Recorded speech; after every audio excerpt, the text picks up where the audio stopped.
છે। જોઈએ આજના સમાચાર। વિજાપુર તાલુકા રાવળદેવ યુવા સંગઠનના હોદ્દેદારોની કરાઈ વરણી।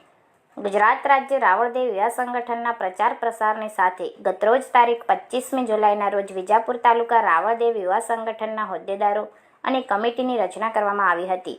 આ પ્રસંગે રાવળદેવ યુવા સંગઠનના વિજાપુર તાલુકાના પ્રમુખ તરીકે અશોકભાઈ મનુભાઈ રાવળ વિજાપુર, મહામંત્રી તરીકે રોનકભાઈ વિનોદભાઈ રાવળ ગવાડા, સંગઠન મંત્રી તરીકે વિક્રમભાઈ નટવરભાઈ રાવળ જંત્રાલ, સહમંત્રી તરીકે નિકુલભાઈ પ્રકાશભાઈ રાવળ અને અંકિતભાઈ કાળુભાઈ રાવળ બંને વિજાપુર સહિત તાલુકાના યુવાઓને અલગ અલગ હોદ્દાઓની જવાબદારી સોંપવામાં આવી હતી।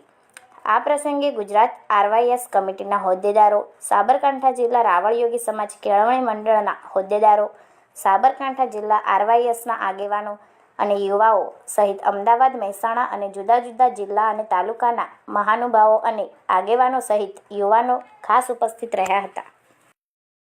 વધુ સમાચાર માટે જોતા રહો યોગી મેસેજ।